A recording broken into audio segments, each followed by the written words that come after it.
All right, good afternoon. In just a few minutes, we will be joined virtually by Ross Smith, who, as you know, is World Food Programme's Director of Emergency Preparedness and Response. He will brief you on the situation in Gaza and the incidents around the WFP convoy that happened over the weekend, and he will be connected from Rome. Tomorrow, we will be joined by the chief economist of the Food and Agricultural Organization, Maximo Torero. He will brief you on the food price inflation and what to expect at the upcoming State of Food Security and Nutrition of the World Report 2025. Also, tomorrow's going to be a busy day. I'm telling you that now.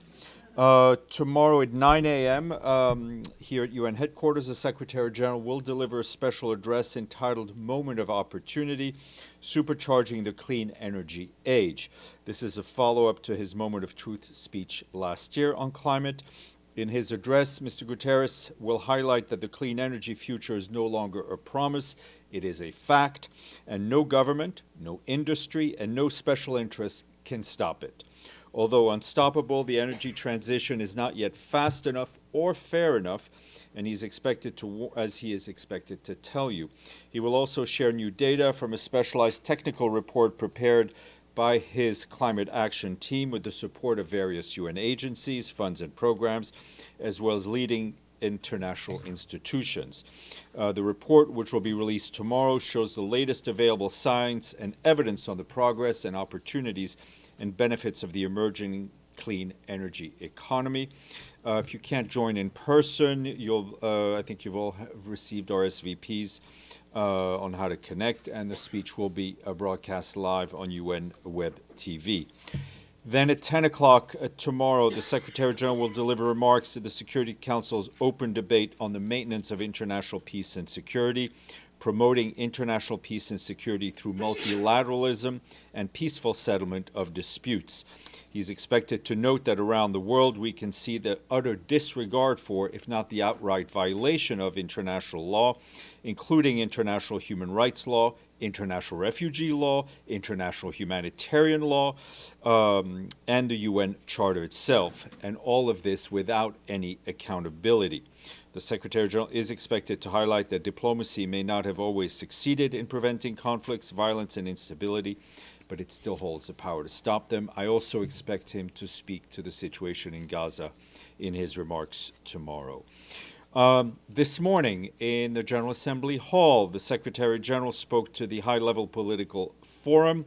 He underscored that this year the forum arrives at a time of profound challenges, but also real possibility, mentioning the pandemic agreement adopted by the World Health Organization, government commitments at the Third UN Ocean Conference, and also the Fourth International Financing for Development Conference, where countries agreed to a new vision for global finance. He noted that these are not isolated wins. The Secretary General also highlighted there are signs of momentum, signs that multilateralism can deliver, and that transformation is not only necessary, it is possible. Those remarks were all shared with you. Turning to the situation in Gaza, and as you heard in his remarks this morning, the Secretary General said that the mass shooting and killings of people seeking United Nations aid for their families in Gaza is an atrocious and inhumane act which he utterly condemns. You will also see that on Sunday, the World Food Programme convoy carrying vital food assistance crossed from Israel into Gaza and encountered large crowds of desperately hungry civilians. You'll hear more about that from our guest, Mr. Ross. As for our colleagues at the Office for the Coordination of Humanitarian Affairs, they tell us that amid ongoing shelling, displacement, and destruction, it continues to receive deeply concerning reports of severely malnourished people who are arriving in medical points and hospitals in extremely poor health. Yesterday, the Ministry of Health reported that more than a dozen people, including children, have reportedly died from hunger in the last 24 hours. Our agencies on the ground warn that the conditions in Gaza are nearly impossible there. Civilians must be protected, and the consistent and safe delivery of aid at scale must be facilitated to reach more than 2 million people on the brink of famine.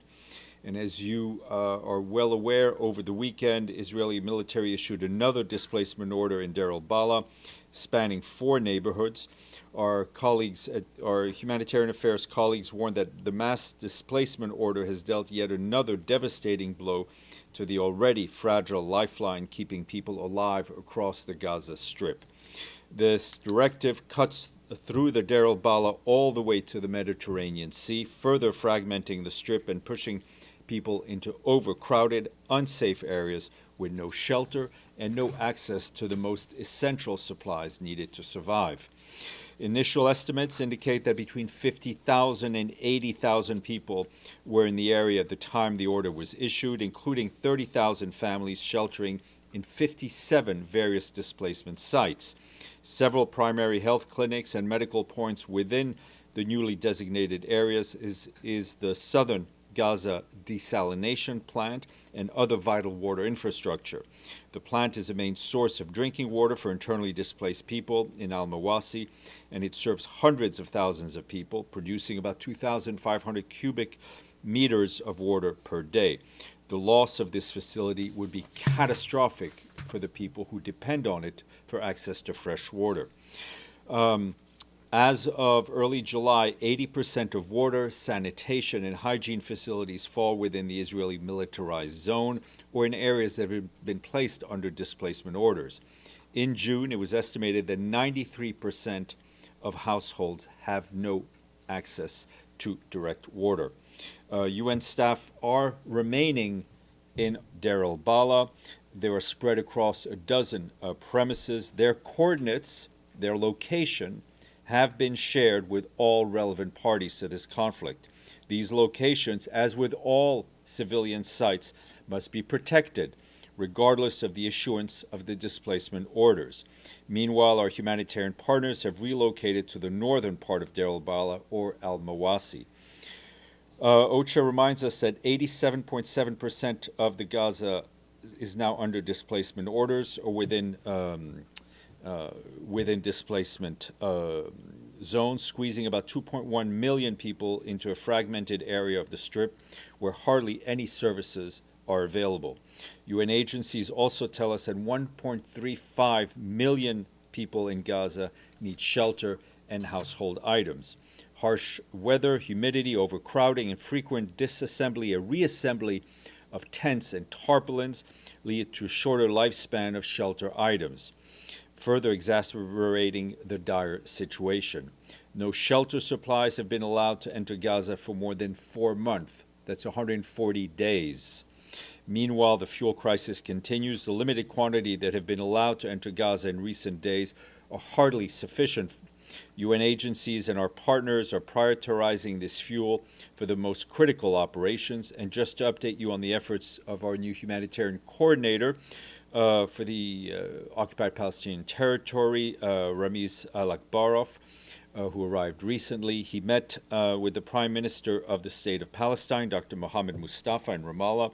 At a press conference, Dr. Al-Akbarov called for an immediate and permanent ceasefire, the unconditional release of the hostages, and the lifting of all restrictions and on access to people in Gaza. To address immediate needs, he said humanitarian organizations must be able to use a traditional system of aid delivery, noting that these are currently undermined by violence, including armed looting and recurrent shooting at civilians seeking aid, which he said must be independently investigated.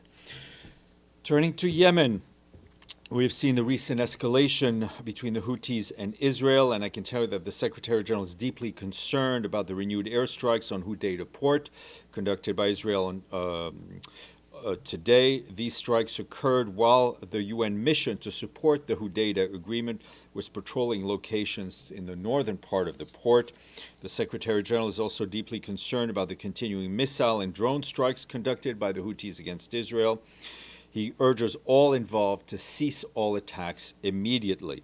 The Secretary General recalls that international law, including international humanitarian law as applicable, must be respected by all parties at all times, including the obligations to respect and protect civilian infrastructure. The Secretary General remains profoundly concerned about the risk of further escalation in the region and reiterates his call once again to all involved to cease all military actions and to exercise maximum restraint. The Secretary General also reiterates the call for the immediate and unconditional release of all UN and other personnel arbitrarily detained by the Houthi authorities. And I have a statement to share with you, which I was just given, but the font is small, so I need my glasses. This is on the situation in Gaza. The Secretary General is appalled by the accelerating breakdown of humanitarian conditions in Gaza, where the last lifelines keeping people alive are collapsing. He deplores the growing reports of children and adults suffering from malnutrition. The Secretary General strongly condemns the ongoing violence, including the shooting, the killing, and the injuring of people attempting to get food for their families. Civilians must be protected, civilians must be respected, and they must never, ever be targeted. The population in Gaza remains gravely undersupplied with the basic necessities of life. Israel has the obligation to allow and facilitate by all means at its disposal the humanitarian relief provided by the United Nations and other humanitarian organizations. The Secretary General notes that the intensification of hostilities in recent days comes as the humanitarian system is being impeded, undermined, and endangered.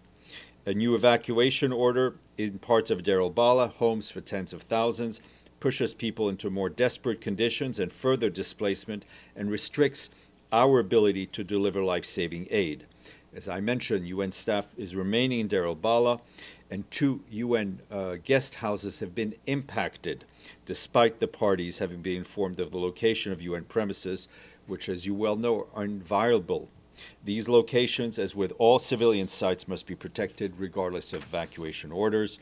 The Secretary General reiterates his urgent call for the protection of civilians, including humanitarian personnel, and the provision of essential resources to ensure their survival. He once again calls on the immediate and unconditional release of all hostages.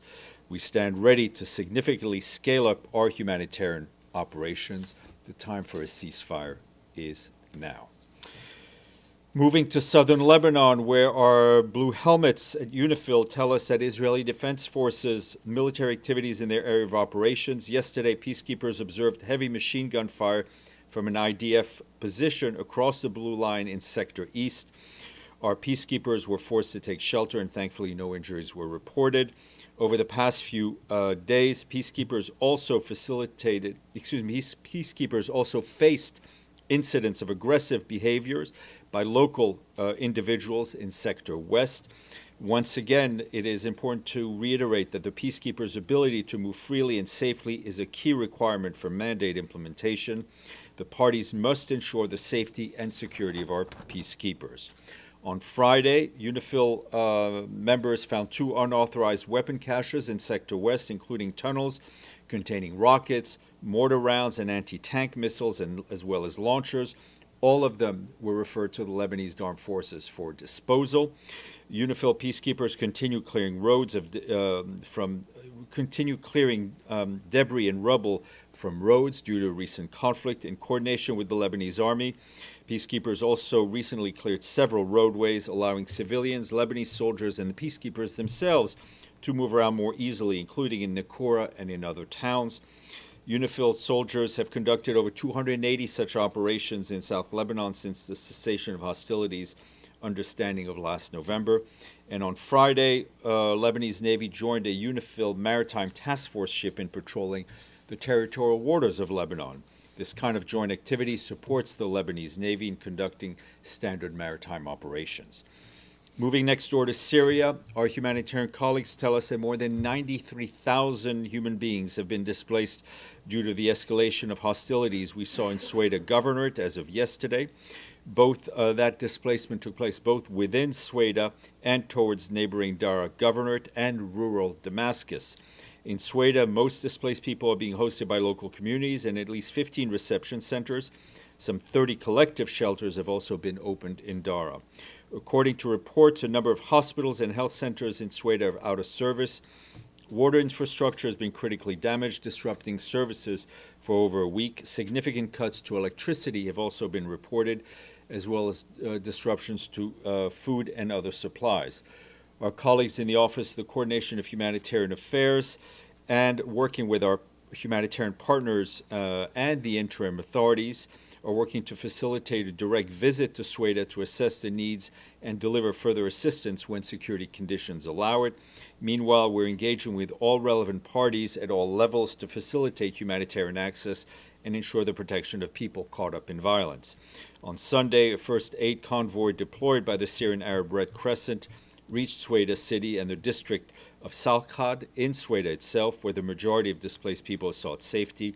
32 trucks carried aid provided by our colleagues at the World Food Program and UNICEF, as well as other partners. Teams are delivering vital food, water, medical supplies, and fuel to impacted people. Tom Fletcher, emergency relief coordinator, welcomed the initial delivery as desperately needed first step, but said much more relief is needed. He said our teams in country and at UN headquarters are mobilized to move as much as we can. We're working with our partners to prepare next convoy supplies to be sent through the Syrian Arab Red Crescent Society. Meanwhile, in Dara, we and our partners are delivering food, nutrition, water, health, and other critical items to newly displaced people reception centers. We continue to urge all parties to protect people who've been caught up in the violence, including allowing them to move freely to seek safety and medical assistance. You will saw over the weekend we issued a statement in which the Secretary General welcomed the signature of the Declaration of Principles between the government of the Democratic Republic of the Congo and the M23 movement. That signature was done in Doha in Qatar. The Secretary General commends this important step, which opens a pathway towards lasting peace and security and the return of persons and refugees. He urges all parties to ensure the swift implementation of the commitments undertaken and expresses his appreciation to the state of Qatar for its facilitation of this process. We remain committed to supporting efforts towards peace, protection of civilians, stability in the DRC, in close collaboration with national, regional, and international partners. Turning to the situation in Sudan, our humanitarian colleagues warned that the humanitarian crisis in Sudan continues to deepen as cholera is increasingly spreading. Just yesterday, an association of Sudanese doctors in Tawila in North Darfur reported more than 1,300 confirmed cases in just 1 week. That's a dramatic surge and underscores the urgent need to scale up our response. Tawila, as you will recall, is hosting several hundred thousand displaced men, women, and children, the majority of whom fled deadly attacks in the famine-stricken Zamzam camp near Al-Fashir in mid-April. Our partners on the ground have been struggling to keep pace with the growing needs in the area, and the challenges will only increase as the rainy season sets in.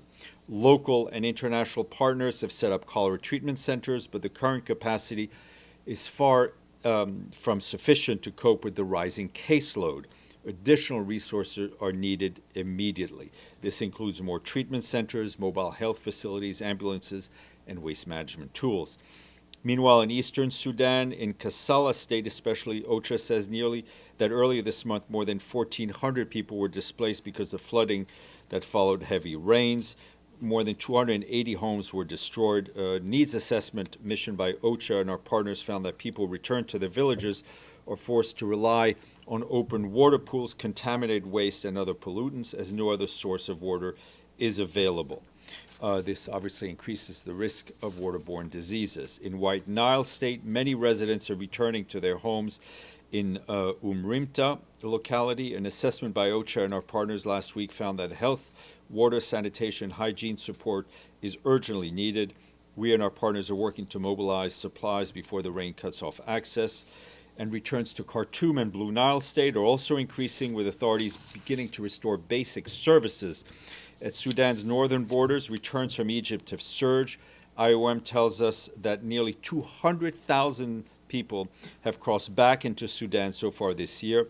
IOM says that since November last year, more than 1.3 million have returned to their areas of origin. However, those who are returning face serious challenges as the threats, especially from the threats of unexploded ordnance. These conditions often lead families to return to displacement sites, undermining the sustainability of these efforts.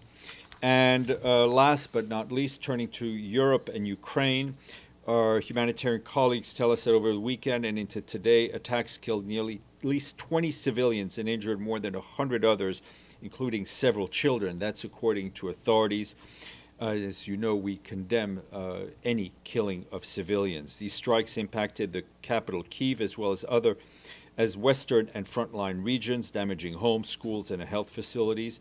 In western Ukraine, in the Ivanko-Frankivsk region, which hosts many displaced people and had previously been less impacted by hostilities, they suffered the largest attack since the escalation of the war in 2022.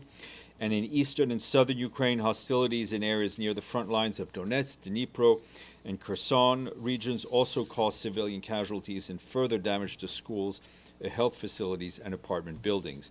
In Odessa, in Kharkiv, and Sumy, other regions are also reported that homes and shops were destroyed, electricity and public utilities were disrupted.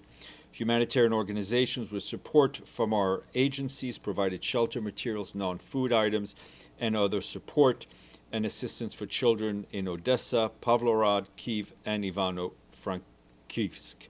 They coordinate with local authorities and first responders. That's it. Edie, then Michelle. Thank you, Steph.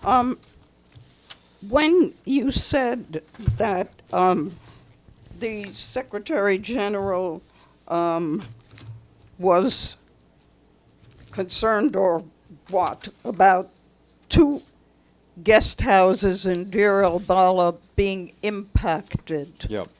What does impacted mean? They suffered damage. The UN staff inside was, to say the least, rather rattled, and we're trying to assess the damage. Okay. And you said that the UN is definitely planning to stay in That's correct. Deir el-Bala. Is there any indication of how many Palestinian civilians have fled or are leaving the area? Well, we have the number right now that have been impacted, which I shared with you. Obviously, we'll have to wait about 24 hours to see how many actually leave. And in terms of cholera in Sudan, is there any output from what's happening in El Fasher of whether the cholera outbreak has gone there as well? Our ability to work in El Fasher is severely limited, to say the least. Michelle. Thank you, Steph. When you say these guest houses were struck, but with what and by whom? And, oh, sorry, go ahead. Yeah. One we understand may have been an incendiary device. Others were shrapnel. Unclear whether it was targeted, whether it was just combat. As I said, the investigation is ongoing. So unclear which party? It's ongoing, but obviously, I think as you saw, there were heavy reports of Israeli airstrikes in the area. And then when you speak about the staff that are staying in the area that's under the evacuation order, how many staff are we talking about? I'm not going to go into exact numbers at this point, but they are both international from a wide variety of countries and national Palestinian staff with their dependents. Gabriel. Following up on both of those questions, what would be a point where the Secretary General feels that it is no longer safe for UN staff to work in Gaza? Look, the assessment is made, I'd like to say, more than daily, right, depending on the conditions on the ground. The Secretary General obviously is ultimately responsible for the safety of the staff. We also have a responsibility to those Palestinians that we've been desperately trying to help, especially since this war, this phase of the conflict started.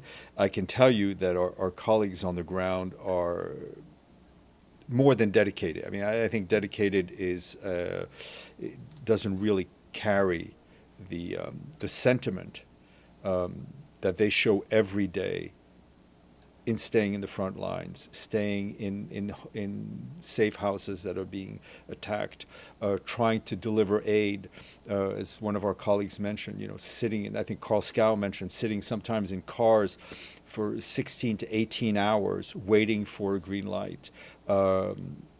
We can only salute the work that they've been doing, as well as all of our Palestinian colleagues who not only are there as humanitarian workers, but are there as Gazans and who are themselves hungry, who are themselves worried about feeding their families.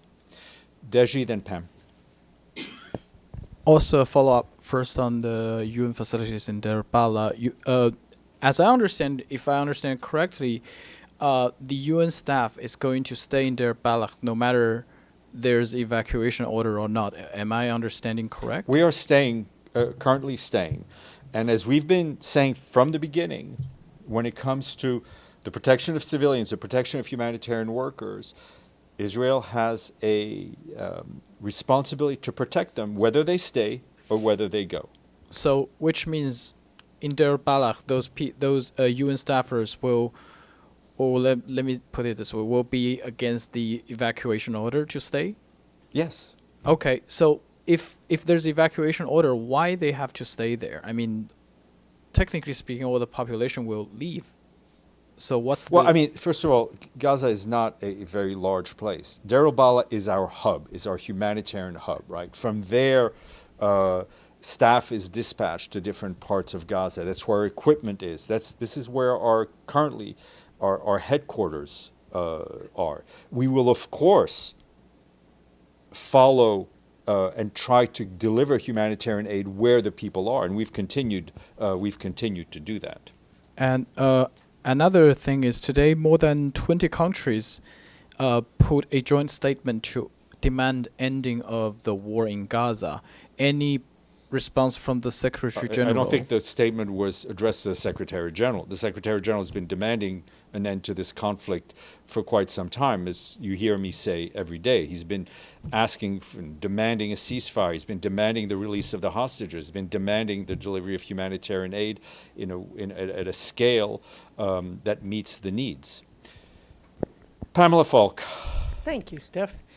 Late last night, Iran announced that Friday they will be meeting with the E3, France, UK, and Germany on the JCPOA.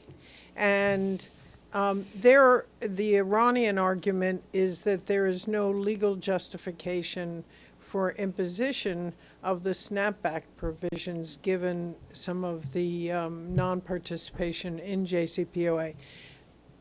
UN is a party to the agreement. What is the UN's view on snapbacks? No, we are not. The issue of snapback is in a Security Council resolution drafted and adopted by Security Council members. We welcome the dialogue between the Europeans and the Iranians, and let's hope for a return to the JCPOA, a return to dialogue, and a return to the cooperation between Iran and the IAEA. And so UN itself, I mean, no one affiliated with all of the negotiations. We are not at those discussions. Thank you. Okay. Yes, sir. Just today, Secretary General met with the Pakistani Foreign Minister today. And, there is a brewing crisis over there after this ceasefire, which is on a hold. Was there any discussion on India-Pakistan situation and how the Secretary General regards Pahalgam as a disputed territory or part of India? I do not have a readout yet of that meeting. As soon as I have something, I will share it with you. Stefano. Thank you, Stéphane.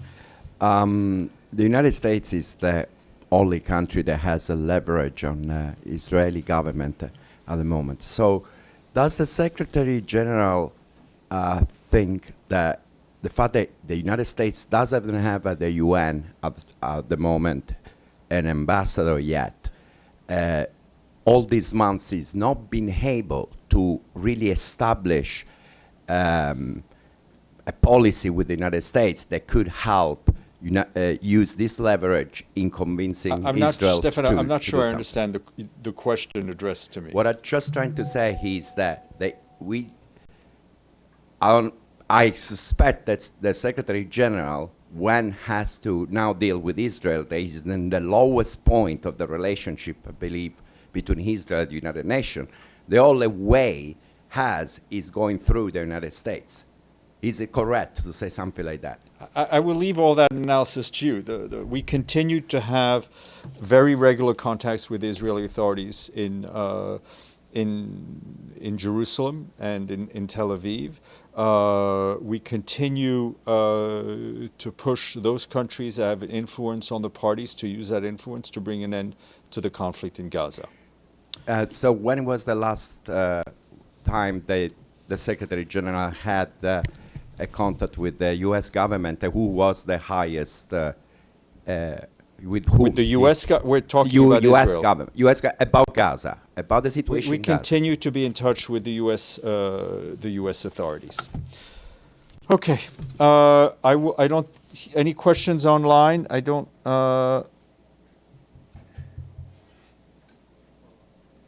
No, I don't see anything.